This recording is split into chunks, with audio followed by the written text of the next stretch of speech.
Assalamualaikum warahmatullahi wabarakatuh. Masih ada orang ini. Om Swastiastu, Namo Buddhaya, salam kebajikan, Rahayu, Namaste, Shalom. Semoga pikiran indah, pikiran baik datang dari segala penjuru. Salam metal. Salam metal. Salam sejahtera saya. Masih ada Bang Abdul Wahab, malas mikir di sini, dan Kang Nanang, dosen komunikasi visual. Dan saya Banon Gautama. Tadi bukan tadi, minggu lalu. Itu kayak salah terus ya. Daniel Sahuleka ini. Kemarin kan Anda nyebut tuh, saya kayak siapa? Bukan kayak, ini ada kayak semacam pandangan dari penilaian dari ini Daniel Kruger tuh, nggak tahu, tokoh psikologi juga kalau nggak salah. Daniel Kruger effect ini ada, kita mesti seimbang sih. Nah. Daniel Kruger effect di sisi lain bahwa dia merasa dirinya pintar, tapi komunitas atau keluarga atau kelompok itu sebetulnya menganggap dia nggak pintar, tapi dia merasa pintar sendiri tuh.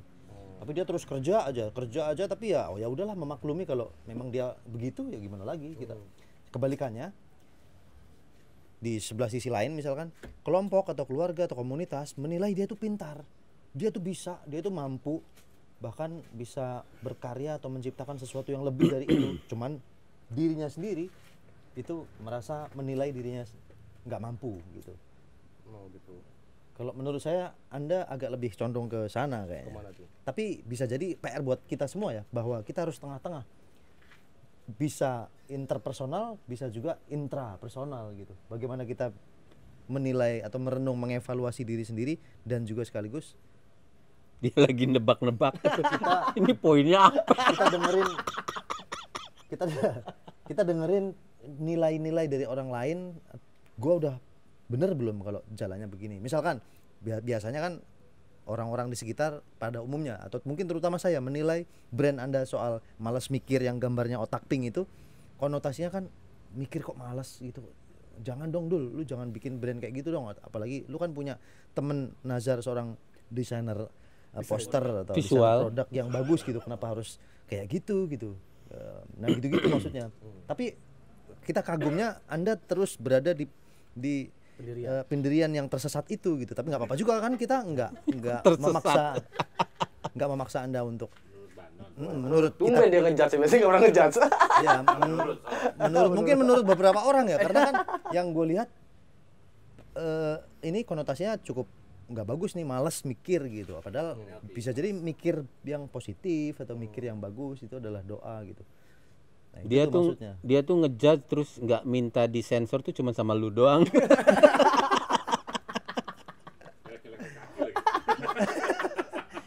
Iya, karena ya kita nggak bisa merubah orang, tapi pendiriannya kuat gitu, sehingga apapun kata lu semua komunitas, kelompok, keluarga, saya akan tutup, blok semuanya, bahwa saya adalah orang yang keputusan gue lah yang paling benar. Padahal kita kan udah kasih saran nih Dul, ini tuh Dul gitu. Nah itu tuh maksud gue. Kan seperti yang Anda minta cut itu kan, kebenaran itu subjektif.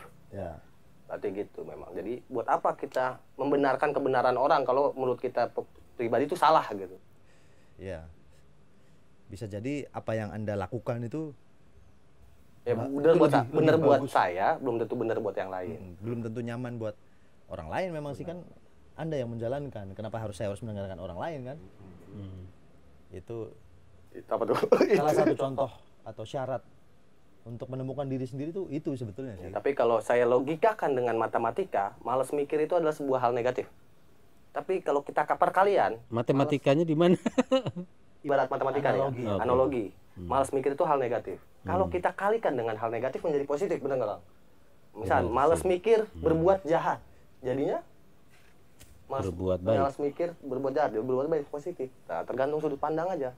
Mau ngambil yang mana. Kebetulan saya suka matematika. Walaupun Matematika. mati.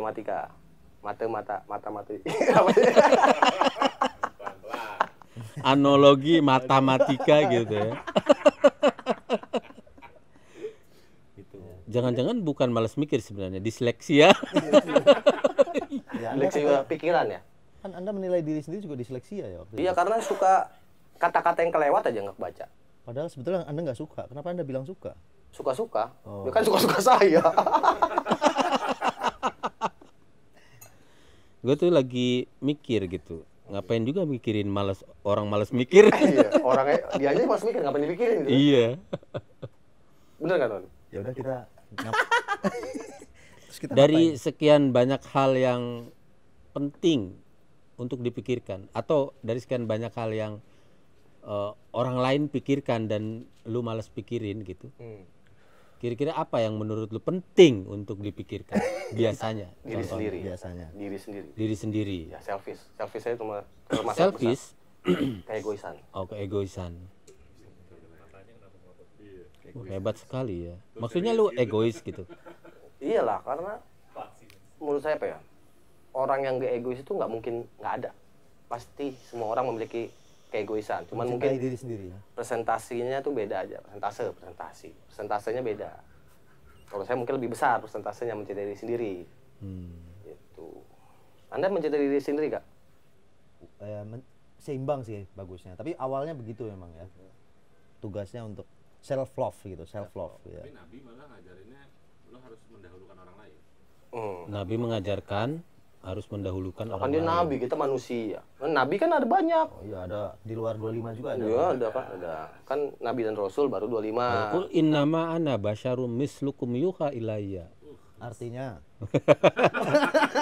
kan Kata- burung beo atau robot juga bisa ngomong gitu, kan nggak tahu artinya kan. Kita harus tahu, iya dong. Benar. Kita harus tahu apa yang kita ucapkan dong. Unabiukum gitu. Jadi kata Allah, Muhammad katakan bahwa aku ini manusia biasa gitu. Sama seperti kalian. Cuman yuha, aku diberi wahyu kenabian gitu kira-kira. Disuruh membersihkan hati manusia dari kemusyrikan. Kenapa jadi ceramah? Masih banyak janda-janda yang harus diselamatkan. Selamat gitu. Selamat. Lagi ulang tahun dia ya. Ini bulan Maulid nih soalnya nih. Nggak ada undangan ini. Iya, iya. Gitu. Pengen menyelamatkan. Nah, enggak. Kalau gue mah nabi itu adalah panutan. Terutama yang agama Islam, Muhammad adalah Nabi Muhammad adalah panutan. Nabi Muhammad ya. Ya kan panutan. Panutan itu Nabi Adam nggak? di Islam pengetahuan. Ya nggak pasti kan, tapi kan kita harus lebih Rasis condong kita kayaknya ya. enggak rasis tuh. Itu kepercayaan. Oh iya. Nabi Adam itu nabi pertama atau manusia pertama? Malas pikirannya keluar. Itu tanah pertama yang diberikan ruh. Oh gitu ya. Kalau kitab-kitab sih begitu yang saya dengerin. Kitab-kitab apa? Tripitaka, Kitab-kitab tapi banyak ini. KUHP gitu. Kitab Undang-Undang Hukum Pidana. Gimana Non? Tuh, mau jawab nggak lo itu? Belum. Pikir dulu baru mengucapkan. Bedanya gitu mungkin. Kalau gua nggak pakai pikir. Ya kalau salah adalah sebuah proses. Malah dengan banyak gua kesalahan mungkin ada yang koreksi komentar kan jadi berkembang. Nggak usah kita yang bahas lah, itu ada. Banyak. Ada ulama yang membahas itu, ada YouTube-nya. Dia manusia pertama atau nabi pertama, itu kan memang jarang di apa namanya? Bukan dua-duanya. Jarang. Hah? Bukan dua-duanya. Menurut keyakinan kita. Tapi juga keyakinan itu kalau melihat dari ini apa namanya? Mungkin nggak presisi ya penjelasan gue ya, tapi bisa dilihat kalau nggak salah Buya Syakur juga pernah ini. Ada tuh di YouTube-nya Buya Syakur. Ya di Quran itu kan dijelaskan bahwa ketika Allah itu menciptakan Adam dan di situ ada malaikat, setan, iblis. Itu kan bukan hanya pernyataan tentang penolakan iblis untuk menolak tunduk bersujud, tapi juga ada pernyataan malaikat yang kira-kira pernyataannya, kenapa engkau ya Tuhan menciptakan makhluk yang membuat kerusakan di bumi. Pertumpahan darah gitu ya. Ya itu kan ada di Al-Quran kan begitu. Itu mulai tafsirnya mulai dari situ gitu.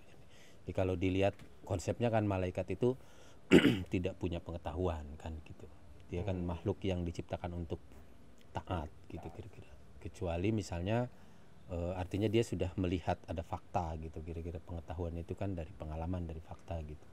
Berarti kan sebelumnya nih ada makhluk yang membuat pertumpahan darah, kerusakan di bumi gitu, kira-kira begitulah ya gitu. Mudah-mudahan sih itu bukan soal tauhid, bukan soal akidah, itu soal tafsir ya terhadap. Jadi kalau kita mau yakin manusia pertama atau sekaligus juga nabi pertama, ya tidak apa-apa juga, bagus juga. Ada juga yang ngitung-ngitung tahunnya ya, ada ngitung-ngitung tahunnya. Kalau dihitung periode kelahiran manusia itu dihitung dari Nabi Muhammad tahunnya terus diurut sampai ke Nabi Adam. Hitung-hitungan tahunnya gue tuh nggak terlalu ingat persis, itu bisa di googling, itu ada yang menjelaskan tentang itu. Periode tahun kelahiran Adam itu kira-kira bisa dikira-kira lah ya gitu, ada tahunnya, dan itu agak kurang match dengan keberadaan bumi gitu dan seterusnya gitu kira-kira tuh. Kalau ngomongin kelahiran kan berarti Nabi Adam ini lahirnya di surga atau di bumi? Kalau menghitung kelahirannya, karena kan yang saya tahu gitu ya, ya kan dia diciptakannya di surga. Dan kamu tahu? Yang saya tahu dari saya baca. Oh dari. Ya kita imajinasi itu berarti kayaknya. diajarkannya begitu. Yang berimajinasi siapa? Kan katanya kamu tahu. Saya tahu dari bacaan. Oh, saya pikir lihat gitu. Oh, ya enggak lah. Kan tidak semua pengetahuan harus dari penglihatan. Iya sih. Sumber ada informasi. Pengetahuan kan ada wahyu, ada Iya. akal Tapi pikiran. imajinasi juga bisa sih. Bisa. Kan dongeng kan bisa juga dari hasil Urban legend. cerpen gitu kan atau apa. Kan ada dongeng itu Fiktif tuh, gitu. ada dongeng joke lah ya, dongeng joke. Saya juga diceritain teman saya itu dosen. Jadi Sherlock Holmes itu Saya pikir Sherlock ini lokasi. Detektif apa? ya detektif itu kan dia detektif legendaris kan gitu. Iya. Jadi Suka Conan sih. ya gitu di akhirat itu ada miliaran manusia kan gitu. Akhirat. Di surga.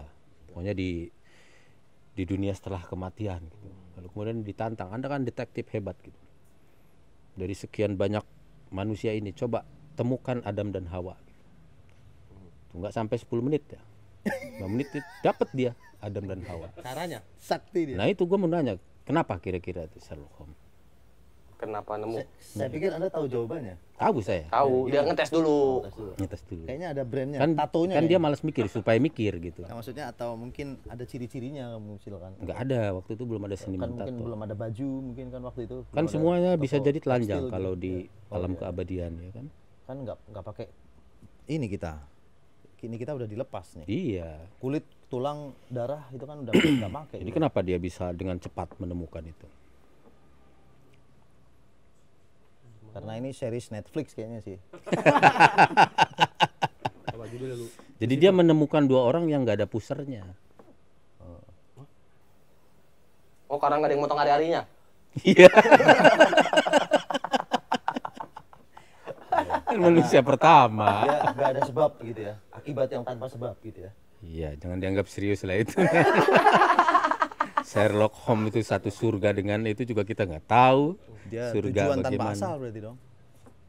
Ngeri loh itu ya. Ya surga dan neraka, alam akhirat dengan gambarannya yang kalau surga dengan kengeriannya, surga dengan kengeriannya, neraka dengan kengeriannya, surga dengan keindahannya, sungai-sungai mengalir, buah tinggal memetik dan seterusnya gitu. Itu kan dibahasakan oleh kitab suci kan.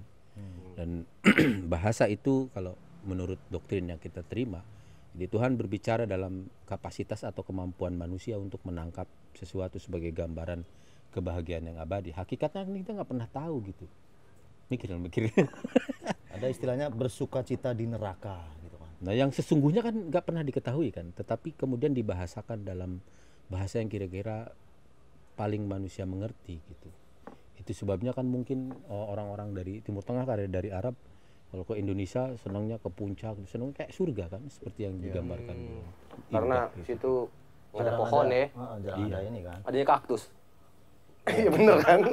Kalau istilah bersukacita di neraka itu kan jarang ya istilah kan kalau di neraka ngeri ya, mana mungkin bisa bersukacita. Tapi kalau misalkan laundry, misalkan kita ini analogi juga ya, kalau Anda laundry baju yang kotor atau cuci mobil apalagi gratis, nggak ada yang nggak mau, pasti mau semua kan. Itu pasti. Nah sama gitu sebetulnya di neraka juga, kita di laundry sebetulnya, dibersihkan gitu.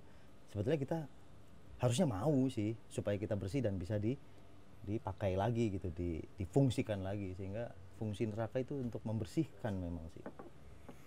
Kalau misalnya ada orang mengatakan bahwa Anda sebenarnya meremehkan ciptaan Tuhan yang Maha Kuasa Dalam konteks otak yang harusnya dijadikan alat untuk berpikir, kenapa males gitu, nggak dimaksimalkan gitu? Oh. Jawabannya apa tuh? Jawabannya? Harus mikir kan sebenarnya. Enggak, malah jawabannya karena kan menurut penelitian gitu, orang terpintar aja siapa sih? Albert Einstein cuman menggunakan kapasitas memorinya sebesar 10% lah. Ya enggak sih? Itu yang disebut-sebut sebagai orang terpintar gitu. Saya lupa tuh berapa persentasenya. Nah karena saya menyadar diri nggak mungkin sepintar dia, ya buat apa? Takutnya yang aktif itu cuma berapa persen kan? Malah saya menyadar diri kapasitas itu gitu, bahwa tidak mungkin semua orang bisa sama kayak orang lain, apalagi hakikatnya manusia. Berarti Anda bisa jadi kan tidak ada yang sama kan? Tidak ada yang sama. Bisa jadi Anda kan berbeda sama Albert Einstein tadi. Bisa jadi Albert Einstein jauh di bawah ini Anda 20%, dia kan 10%, kan berbeda kan? Tidak, tapi kalau saya nonton Kan film manusia juga. saya film Delusi, nggak mau menggunakan 100% otak. Ya, itu mental block. Jadi flash disk soalnya ntar.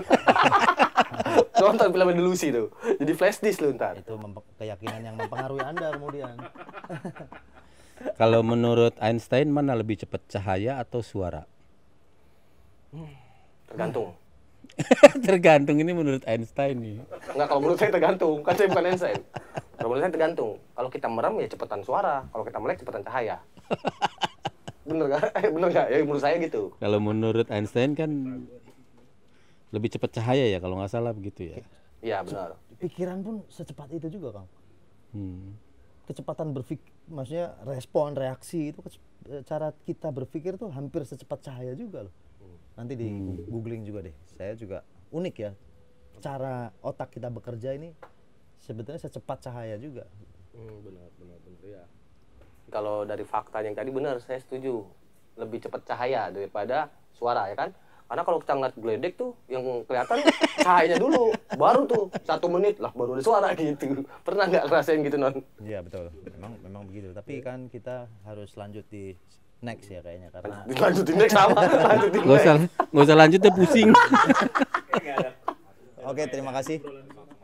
Kita pamit. Terima kasih Bang Abdul Wahab. Kang Nanang. Siap.